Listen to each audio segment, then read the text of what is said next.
নমস্কার, আশা করি প্রত্যেকে ভালো আছেন, আনন্দে আছেন। টুসি রিত স্নিগ্ধা ব্লগের সাথে আছেন। আজ মঙ্গলবার, এই যে কালীঘাটে এসেছিলাম, মাকে পুজো দিয়ে এখন বাড়ির পথে চলেছি। যখনই আমার মনটা কীরকম লাগে তখনই আমি একটু মাকে দেখতে চলে আসি। মন্দিরের ভিতরে যেহেতু ক্যামেরা এলাও নেই, তাই মায়ের সঙ্গে আপনাদের দেখা করাতে পারলাম না। আমরা প্রায় রাত্রি 4টের সময় বেরিয়ে পড়েছিলাম আসবার জন্য, আর এখন 5:30 বাজে। এই যে বাড়ির পথে চলেছি। রাস্তাটা দেখুন কি দারুণ লাগছে। এই রাস্তাটা কোথায় বলুন তো? কলকাতার দিক থেকে আসার সময় দ্বিতীয় হুগলি সেতু অর্থাৎ বিদ্যাসাগর সেতুতে ওঠার এই রাস্তাটা। এই দুদিকে গাছ, মাঝখান দিয়ে এই রাস্তা, ভোরের বেলা দারুণ লাগছে। কিন্তু আপনাদের এই রাস্তাটা কেমন লাগলো আপনারা একটু কমেন্টস করে জানাবেন। দেখুন কি সুন্দর লাগছে।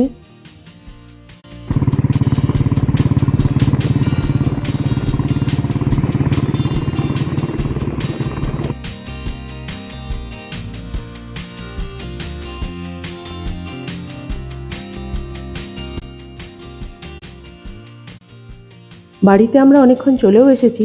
মা এদিকে বাড়ির পুজোও সেরে রেখেছিল, টিফিন করাও তাই তাড়াতাড়ি হয়ে গেছে। এবার যাই ছাদে জামা কাপড়গুলো দিয়ে আসি।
জামা কাপড়গুলো দেওয়াও হয়ে গেছে। এই যে মা দাঁড়িয়ে আছে, আমিও যাই মায়ের সাথে একটু দাঁড়াই, এরপর রান্নার কাজে হাত দেবো।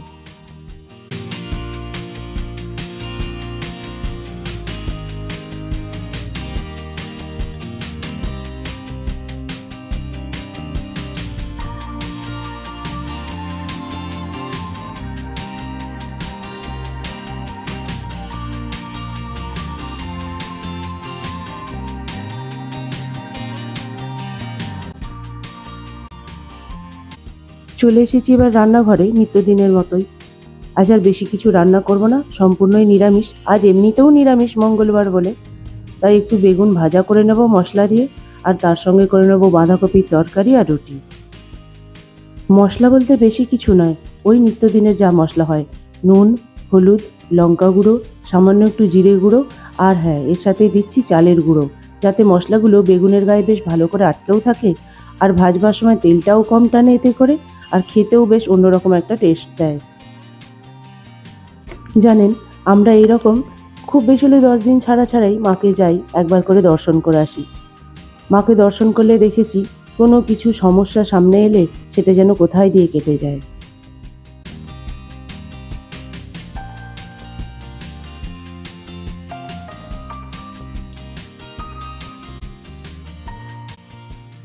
কড়াতে তেলটা গরম করে নিয়ে একে একে বেগুনগুলো ওতে দিয়ে দেবো।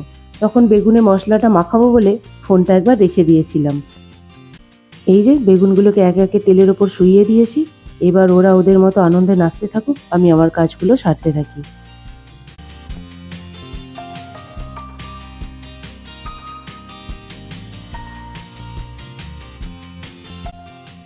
আটাটা মেখে নিয়ে এর মধ্যে চলে এলাম, বেগুনটাকে দেখি একবার উল্টে দিই।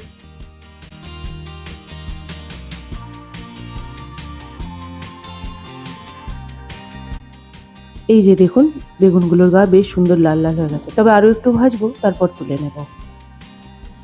আর এই মন্দিরের সঙ্গে আমার অনেক ছোটবেলার অনেক ঘটনা জড়িয়ে আছে।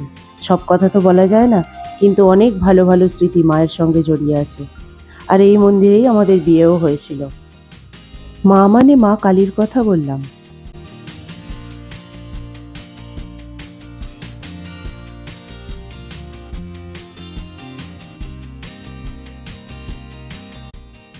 এই যে কড়াতে অনেকটাই তেল রয়ে গেছে, এতেই শুকনো লঙ্কা জিরে ফোড়ন দিয়ে বাঁধাকপির তরকারিটা বসিয়ে দেবো। তার জন্য প্রথমে আলুগুলো দিয়ে একটু ভাজা ভাজা করে নেব, তারপর একে একে টমেটো, কড়াইশুঁটি, বাঁধাকপি সব দিয়ে দেব। তারপর স্বাদ মতো নুন, হলুদ, লঙ্কা গুঁড়ো যা লাগে আর কি। জানেন, আগে না এই কালীঘাটে ভোর 4টে থেকেই মাকে দর্শন করা যেত। এখন সেই সময়টা পিছিয়ে দিয়েছে, দিয়ে এখন ভোর 5টা থেকে মাকে দর্শন করা যায়। আপনাদেরকে একটা কথা জানিয়ে রাখি, মন্দিরে যদি ভোরের বেলা আসেন তাহলে পুজো দেওয়ার একটা সুবিধা হয়। আপনারা পান্ডা একদম ধরবেন না, সোজা মিষ্টি দোকান থেকে মিষ্টি নেবেন।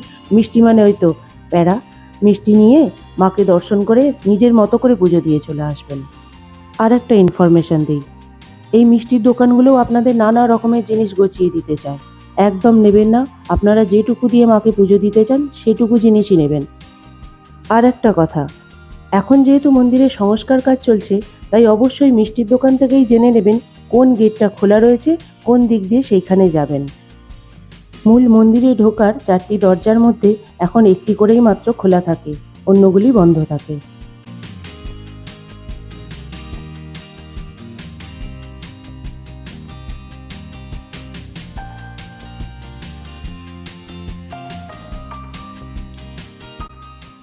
এই যে বাঁধাকপির তরকারির মধ্যে এবার একটু আদা বাটা আর স্বাদ মতো গুড় দিয়ে আরও একটু কষে নেব।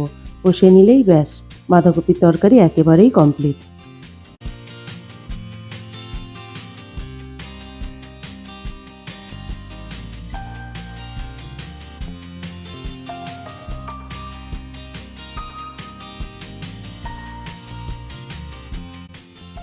এই যে দেখুন, তরকারি একেবারেই হয়ে গেছে, সমস্ত সবজিও সিদ্ধ হয়ে গেছে। এবার এটা ঢাকা দেওয়া থাক, একবার ছাদে যাই, গিয়ে জামা কাপড়গুলো তুলে নিয়ে আসি। আমাদের জামা কাপড়গুলো তোলাও হয়ে গেছে, ও বাড়িতে চলে এসেছে। এবার রুটিগুলো সেঁকে নিই। মা বেশ কিছু রুটি বেলে দিয়েছে, এবার আমি সেঁকে নিই। রুটি যেহেতু গরম গরমই খেতে ভালো লাগে, তাই আগে থেকে রুটিগুলো না করে ও আসতে তারপরেই রুটিগুলো করছি। ওর হাত পা ধুয়ে পরিষ্কার হতে হতে এদিকে রুটি আমাদের হয়ে যাবে।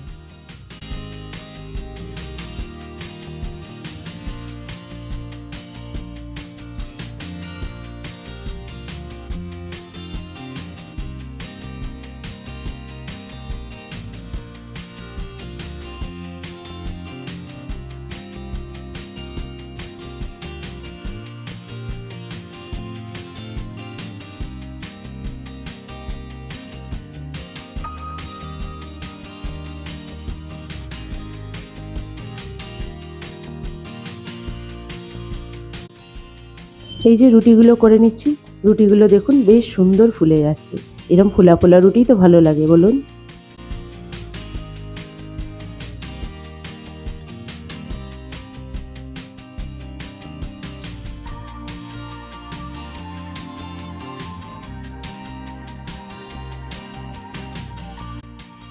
তাহলে রুটিগুলো তাড়াতাড়ি করে নিই, ততক্ষণের জন্য ক্যামেরাটা একটু রাখি, দেখা হচ্ছে আবার।